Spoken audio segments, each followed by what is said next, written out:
Le e-commerce B2B dispose d'un important potentiel de croissance d'après l'étude de Xerfi sur le sujet. Déjà, le chiffre d'affaires des spécialistes a progressé de 9% en 2014. Et la tendance haussière devrait se poursuivre à l'horizon 2017, selon les prévisions de nos experts. Ce dynamisme des ventes en ligne aux professionnels s'explique d'abord par un contexte économique plus favorable. La reprise des investissements, attendue au second semestre 2015, se traduira de fait par une hausse des dépenses des entreprises en consommables, mobilier de bureau et matériel informatique. Ensuite, le e-commerce B2B va profiter de son caractère incontournable chez les professionnels. Jugez plutôt. Près de 90% des entreprises françaises ont effectué une commande en ligne en 2013 contre 71% en 2011 selon la FEVAD. Il faut dire que les atouts de l'achat en ligne ne manquent pas. Possibilité de commander à tout moment, rapidité de livraison, offre large et profonde ou encore prix attractif. Seul bémol, très attachés au catalogue papier et au contact commercial pour des commandes au montant élevé, les grands comptes sont réticents à l'usage exclusif du web marchand.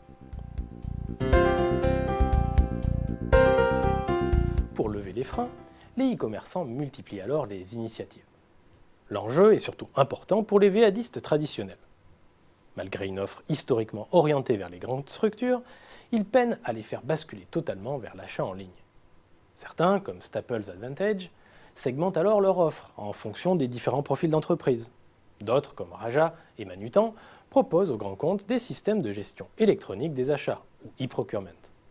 Pour répondre aux attentes des professionnels, la grande majorité des sites de VADistes proposent désormais la recherche avancée, la commande rapide ou encore l'accès à un catalogue sur mesure dans un compte client spécifique.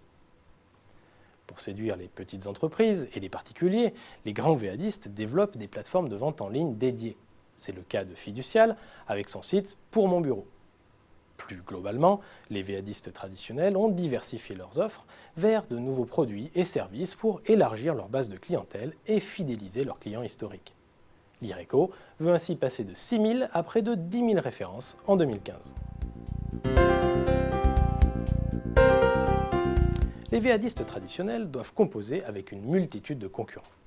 C'est ainsi que les pure players généralistes grand public, comme Pixmania, Amazon ou la Fnac par exemple, cherchent à renforcer leur position dans le e-commerce B2B à l'image de Grosbill avec Probill.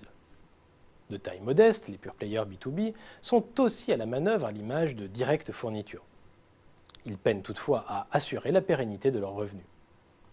Enfin, d'autres types d'opérateurs entendent bien tirer parti de la bonne tenue du e-commerce B2B.